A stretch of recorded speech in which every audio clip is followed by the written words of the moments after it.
So I got a brand new car here, Toyota Yaris, okay? Red just like my other car.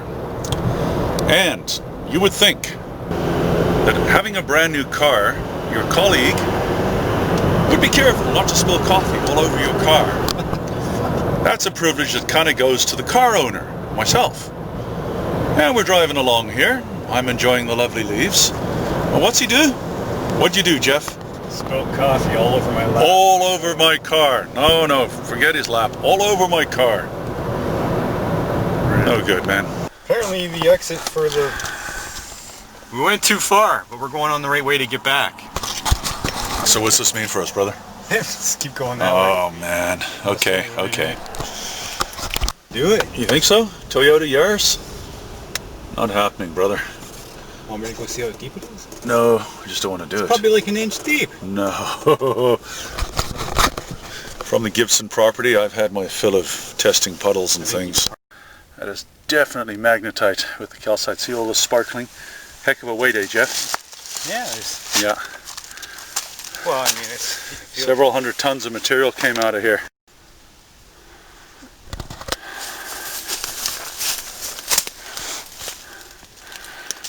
Looks like the tip of an octahedron here, something like you would find if you're very lucky at the Bessemer location. Find anything good, buddy? Yeah, this one might look good dissolved. Oh yeah. It's got some quartz blobs in there. Okay, very nice. Probably a bit of magnetite, maybe an octahedron if you're lucky.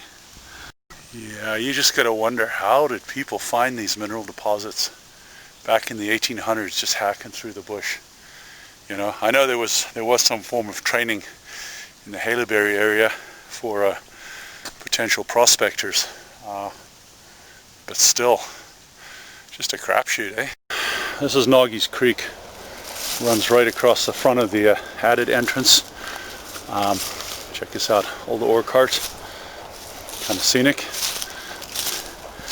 Just the most beautiful location here. I'm looking at this grey lump of rock, and I can tell you within it is hidden the most beautiful iridescent lighting effect. Okay, so this here is what we call peristerite.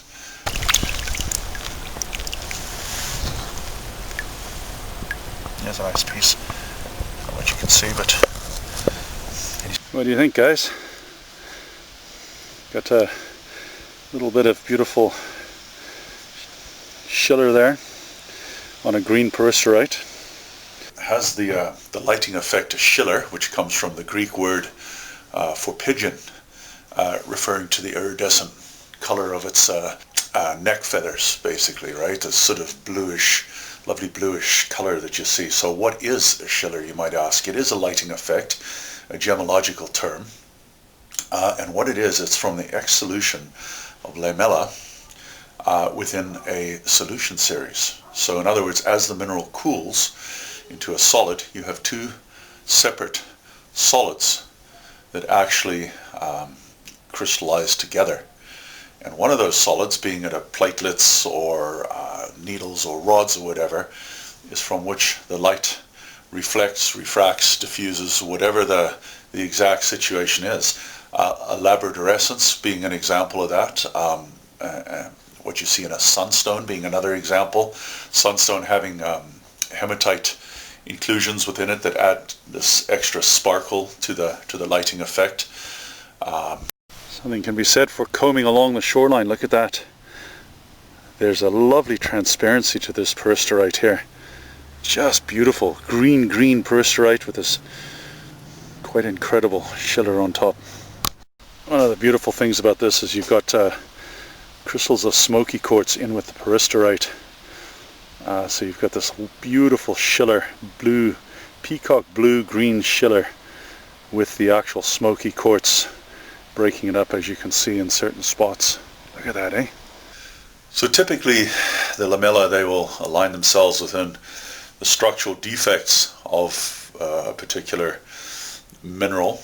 And so, for example, if you were to line up the actual rock specimen that you're looking at, mineral specimen, in the correct way, and the sunlight, the natural sunlight is shining down upon it, from within the rock, you get this most lighting effect coming out. Usually either like probably a light blue, almost to a purplish, within peristerite. So here we are. We're at Crystal Lake at the mine. We're getting uranite out of here. So as I'm walking in the tunnel, very first thing I'm seeing is marble. A lot of dissolved calcium carbonates along the sides, basically around there, and looks to be possibly a bit of uranophane. Now more on that in a minute here. I mean, look at this, eh? Look at this stuff. It's all over, right? We're getting closer into the core of the pegmatite. Obviously you've got the feldspar here, which is part of the pegmatite. Now, we're seeing a lot of smoky quartz as well, and that's indicative of radioactivity. This weird kind of speckling on the feldspar, on the pink feldspar, it's called graphic granite. It looks like cuneiform writing, as I say, ancient writing, that's why it's called graphic granite. So right now, we're dead center inside the pegmatite. This tunnel is pierced into it. There's your pink graphic granite above me. A little bit of peristerite, feldspar as well. And of course, you're going to have the uranite and uranophane. So here we're starting to see the uranophane, which is a secondary uranium mineral. It's seeping down the walls. A lot of times you'll find this uranophane in, look at its flowstone actually. You can find the uranophane in cracks and fissures. So basically it's been deposited there either by some sort of high pressure, high heat water, or in this case you can see it's just the uranophane has been dissolved from the uranium and redeposited. So it's calcium carbonate here as a flowstone, and the actual radioactive part of the uranium or uranite or thorite has come out as well, because a lot of uranite, certain ions of it are indeed soluble in water. Look at this seeping down the tunnel walls. I'm not sure to what level of radioactivity that is, but so I'm seeing a really heavy-duty amount of smoky quartz here, very much indicative of the presence of radioactivity.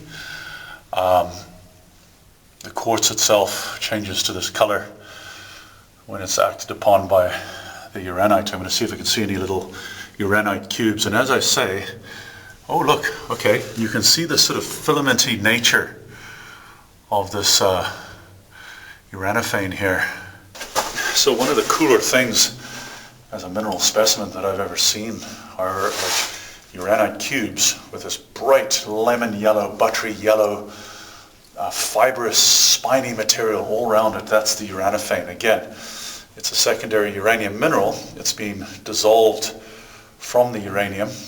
As I say, certain ions are quite conducive to dissolving in the water and then redepositing, often in fissures and whatever, and if we're lucky, around the actual uranite cube to make a very spectacular looking mineral. So the quartz speckles in the granite here, they have a vitreous luster, whereas what I'm looking at with the uranite, I can actually see crystal faces, and it's definitely not as vitreous a luster as the smoky quartz. So you've got all these drill holes up here. Something that's really nice to see, the bats, areas of bats. They had white nose syndrome, killed off a whole bunch of them, but I'm seeing this particular mine is quite rich in bats. Lots of, I believe they're little brown bats as they call them, that's the species. They have the odd property of, actually I think it's a big brown bats, their blood, the temperature of their blood can actually go below zero, and they do this sort of hibernation where they go into some sort of a weird sort of suspended animation for the entire winter, and then they obviously come back in the spring when the temperatures warm up. Anytime you're seeing this really intense, almost fluorescent colors in a mineral, you're thinking secondary uranium mineralization. This is a decomposition product of the actual uranium that's contained within this pegmatite. I always recommend steel shank boots when you're walking in the mine tunnels here. You never know when you're going to stand on a rusty nail or something like that, right? And just accept that you're going to get wet. You will always get wet. So the best place to actually find this peristerite is out on the beach, just outside the added entrance. That's where Jeff is right now. I'm going to go out and see what he's found. The nice seam right at the edge of the pink graphic granite. You can see the pink graphic granite off on the right there, and then the peristerite on the left. You may recall what I've said about mine dumps, and basically what I can tell by looking around here is that all this rock is what first came out of the tunnel. So the adits over there, as they began removing the rock, they began by dumping it here and start moving consecutively in that direction. So as you go further in that direction, you get closer to where the pegmatite was that has the incredible peristerite. So that's kind of where you want to focus your efforts. All around me here is just like a sort of a rough sort of marble and what have you, but as I come along towards this part of the beach where Jeff is digging, much better stuff. Right? Again, that's because this is where the pegmatite was. This is where they were dumping the material from the pegmatite. And he seems to be digging further back there. But again, as I say, you can also comb along the shoreline for some real easy picking. So as I'm digging my hole here, I pull out this huge big lump of graphic granite. You can see, of course, you can see all the little weird lines and so on. That's telling me pretty clearly that that came from the middle of the pegmatite. And that's where all the really good stuff, all the good peristerite is in that area. So the fact they dumped it here says this is probably an area that'll be rich in the peristerite. That stuff, that's just the garbage from the start, right? That's the carbonate rocks, marble. It's not going to have, has none of the peristerite in it. And that was, of course, what I showed you at the start of the tunnel.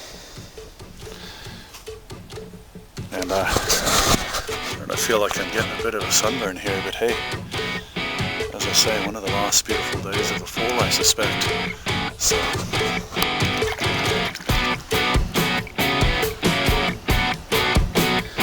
and the sun's getting low on the horizon now, so